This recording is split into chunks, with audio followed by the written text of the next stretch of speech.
তোমার জাতির পিতা ইব্রাহিম। জাতির পিতা কে? জুড়ে বলেন কে? হাত উঁচু করে চিৎকার বলেন কে? মুসলমানের জাতির পিতা ইব্রাহিম।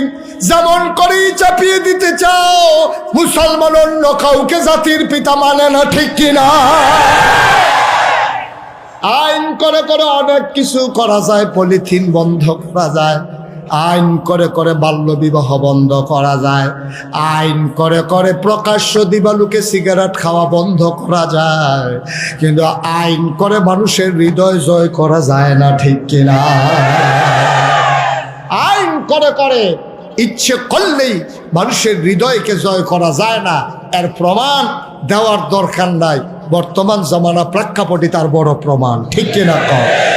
15টা বছর এমন করে শাসন করার পরে এত উন্নয়ন, মেট্রো রেল, পদ্মা সেতু, কত কিছু, রামপাল বিদ্যুৎ কেন্দ্র, পরমাণু কেন্দ্র, এত কিছু করার পরেও মাটির তলে দিয়া গাড়ি যাইবা, পানির তলে দিয়া এত কিছু করার পরেও রান্না করা ভাতগুলা খাইয়া যাইতে পারে নাই, ঠিক কিনা?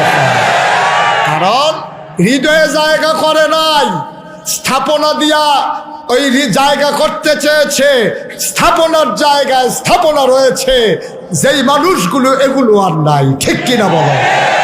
পৃথিবীর ইতিহাসে আপনি পর্যালোচনা করে দেখবেন, পৃথিবীর ইতিহাস যেদিন থেকে সভ্য পৃথিবী শুরু হয়েছে, রাষ্ট্রীয় অবকাঠামো শুরু হয়েছে, দেশ হয়েছে, যেদিন থেকে এই ইতিহাসের পাতা খুঁজে খুঁজে দেখেন, কোথাও কোথায় যেখানেই সরকার বদল হয়েছে, হয় ভোটের মাধ্যমে, বিপ্লবের মাধ্যমে, মৃত্যুর মাধ্যমে, যেভাবেই সরকারের বদল হোক, একসাথে 330 জন মেম্বার অফ পার্লামেন্ট, আমলা কামলা বদুল্লা, র্যাব, গোয়েন্দা কর্মচারী কর্মকর্তা, ব্যবসায়ী, বুদ্ধিজীবী, দার্শনিক, এই সবগুলা কর্মকর্তা, সাংবাদিক একসাথে পালিয়ে গেছে, পৃথিবীর ইতিহাসে নাই, ঠিক কিনা?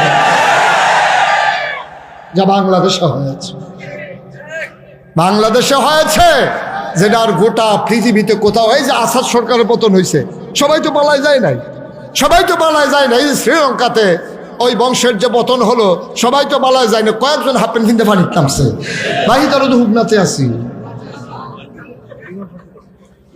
এই সভাপতি আরো আগবেন না, কয়ে হুজুর সকলে তো গেছে গেছে, দুঃখ হইলো বাইতুল মুকাররমের ইমাম বেড়াইয়া গেছে।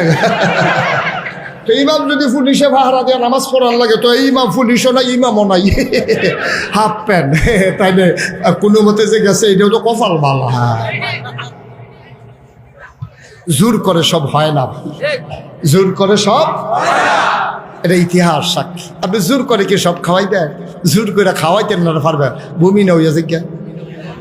জোর করে ইচ্ছা করে যে দূর খায়, এর দূরে খাওয়াইয়েন।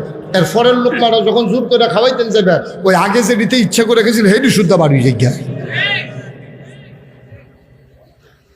ওই যে ইয়া সোয়েটারের লগে যে কানটুফি বাড়িয়ে সিরাইলে সেবাটারে বোয়া, কানটুফি, পায়জামা, পাঞ্জাবি সব একখানো সিলাই লইছে যেন না রায়, ব্যাগ দিয়ে খুললে তাহলে আল্লাহ যা করে। আমিন কন, জোরে কন। আল্লাহর অন্তরে মায়া কম না বেশি? এই মায়া নিয়া একটা মানুষ জাহান্নামে যাক, আল্লাহ এটা চান না। এই জন্য আল্লাহ কইয়া, আইয়ুহান নাস উবুদু রাব্বাকুম আল্লাযী খালাকাকুম ওয়াল্লাযীনা মিন ক্বাবলিকুম লাআল্লাকুম তাত্তাকুন। তোমরা ইবাদত করার জন্যই তোমাদেরকে বানানো হয়েছে। আল্লাহ আরো সহজ করে বলে দিলেন, ওয়ামা খালাকতুল জিন্না ওয়াল ইনসা ইল্লা লিয়াবুদুন। মানুষ বানানোর কোনো দরকার ছিল না, জিন বানানোর দরকার ছিল না। মানুষ আর জিন বানানো হয়েছে কেবলমাত্র, শুধুমাত্র, একমাত্র আল্লাহর ইবাদতের জন্য, ঠিক কিনা? তাহলে আল্লাহর অন্তরে মায়া কম না বেশি? একটা মানুষ জাহান্নামে গেলে আল্লাহর কি কোনো লাভ আছে? ফেরেশতারাও ডাক দেখো, আল্লাহ না যে করছিলাম মানুষ বানাই না, কারবার তো দেখলেন না, এই দেখেন কেমনে কারবার। দুনিয়ার থাকতে দেশ বাইকে জায়গাতে আছে, মরার পরে যে কি কারবার হইব আপনি চিন্তা করো। তখন তো আল্লাহ শরম পায়, যে আরে এত কষ্ট করে মানুষ বানাইলাম, এত আদর করে মানুষ বানাইলা, এই মানুষের এই কারবার, এখন কি উপায়? আল্লাহ তাবারক ওয়া তাআলা চান না একটা মানুষ জাহান্নামে চলে যাক। এজন্য বান্দাকে আল্লাহ তিনটা জিনিস দিয়েছেন। কয়টা? সবাই কথা বলেন জুড়ে, কয়টা? যারা মঞ্চে আছে সভাপতি, তারা কথা না কইলেও সারবো না। না, তারা যে বইয়া রয়েছে এটাই তো বেশি, তারা তো হিসাবে হুতাফা না। তারা যে বালিশ লইয়া হুতালাইছে না, এটা কপাল বালা, কম্বল টম্বল গায়ে দিয়া। এটা আওয়াজ করে জবাব দিয়ে, কয়টা কথা? কয়টা?